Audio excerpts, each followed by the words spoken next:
السلام علیکم ورحمت الله وبرکاته.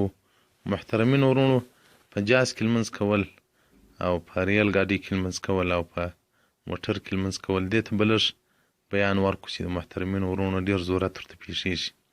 په جاز په ریل ګاډي کې لمونځ کول صحیح دي او هغه لمونځ به سړی په ولاړه باندې کوي. د جاینماز به هواروي، قبلې ته به سیده درېږي. نو بیا چې جاز یا کښتۍ یا ریل ګاډي راکږېږي، دی له قبلې چپېږي، دی به مخ په لمانځه کې قبلې ته اړوي. او که په جاز یا کښتۍ یا په ریل ګاډي کې ازدحام و رش شو، بیا د مخ نه سوای قبلې ته اړولی، نو هغه اول وار چې د مخ قبلې ته برابر کړی دی هغه ورلره کفایت کوي. دا لمونځ یې صحیح دی. الله جل جلاله یې د لمانځه غاړې په خلاصوي. او دریم په موټر کې لمونځ کول. په موټر کې که د ولاړې د لمانځه ځای و، نو بیا دې په ولاړه لمونځ وکړي.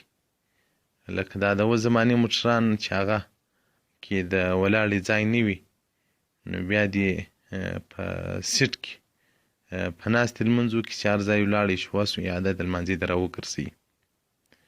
او په جاز او په ریل ګاډۍ کې که دی په ولاړې ودرېږي، هغه حرکت کوي، دی نسي درېدلی، نو بیا دې کتابونه وای لاس پر چوکۍ یا لاس دې پر لکړه یا پر یو شي پر دیواله باندې ونیسي.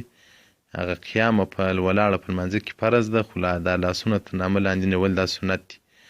نو د فرضو د اکمالو د تصحیح دپاره سنت پرېښول کېږي.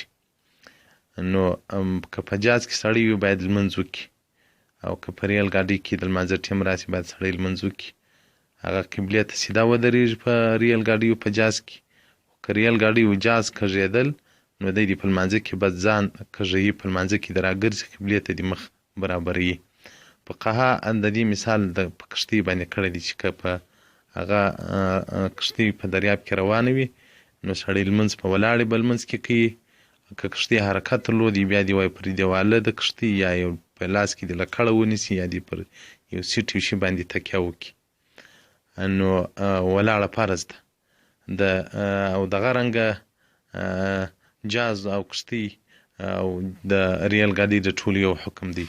منهاج السنن شرح د جامع سنن صفحه 240 جلد دوم باب ما جاء فی الصلاة علی الدابة په دا کې، او دغه ډول په توای پردیه جلد دوم صفحه 240، او دغه ډول رد محتار جلد اول صفحه 513 مطلب فی الصلاة فی سفینه، او دغه ډول صفحه 560 جلد اول د رد محتار باب صلاة المریض. نو او پاته په سفر کې نفل کول په جاز کې یا په ریل ګاډۍ کې یا په موټر کې، هغه په سیټ کې سړی ناستي په ناستې نفل وکړي یا سنت وکړي. ما سوه د سهار له سنتو او له وترو او د سجده تلاوت دغه څو شیان نسي کولی. نور نوافل او دا نور سنت لمونځونه هغه په موټر کې سړی په هر وخت کې کولی شي. او مستحب هم دا د سړی موټر یا جاز ته ورپورته سي، نفل د په ناستې په سیټ کې کوي، اشاره باندې دې کوي. ځکه رسول الله صلی الله علیه وسلم به پر خره باندې سپورو، نفلي لمونځ به یې کوو. نو فقهای کرام وایي مستحب هم دا ده چې سړی په سفر ځینې لمونځ دا لار باید سړی په عبادت کې مشغولي. په بعضو جازو کې ټیویانې باید ټیوي ته نه وګوري، خپل نفلي لمونځ دې کوي. ځکه دا ډېر الله جل جلاله په خوشحاله کېږي چې د مځکې او د اسمان په مابینځ کې زما یو بنده چې نور په جاز کې ډېر خلک کافران سپاره وي، دی هلته ماته په عبادت باندې دی هغه عبادت کوي. نو رسول الله صلی الله علیه وسلم په سفر کې پر دابه باندې هغه نفل کول. او په نفلو کې بیا که جاز وي، که موټر وي، که ریل ګاډۍ وي، هغه نه اول وار نه په لمانځه په مابینځ کې قبلې ته مخامخ کېدل غواړي. بس چې پر هر طرف جاز روان و، ریل ګاډۍ روان و، موټر روان و، خر روان و، بس ته یې د نفل نیت وکړه، نیت کوم زړه اخلاص لمونځ کوم 4 رکعته نفل.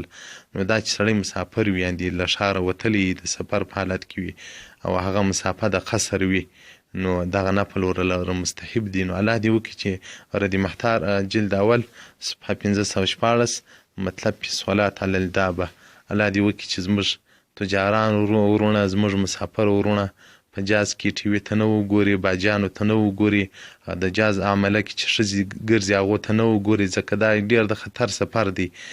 د فضا کې سړی روان وي دلته سړی په اوداسه باندې په سیټ کې کښیني بس د نفل نیت وکړي الله به څونه خوشحاله سي او د الله جل جلاله چې یو بنده عبادت کوي ملائکو ته فخر پکې وایي ګورئ دغه زما بنده د مځکې او د اسمان په مابینځ کې ټي وي هم ورته لګېږي ښځې باجانې هم ورته ګرځي خو دی په هغو کې سترګې نه بندوي دی زما اطاعت او زما عبادت کوي الله دې زموږ ستاسې ټول ژوند په عبادت او د الله په اطاعت کې تیر کړي الله دې خصوصا دا زموږ د مدرسې اسلامي او د خلاصون د لارې طالبان الله جل جلاله د الله په فضل په کرم سره د دنیا او د آخرت کارونه ورسم کړي الله دې د ټولو مقاصد پوره کړي والسلام علیکم ورحمة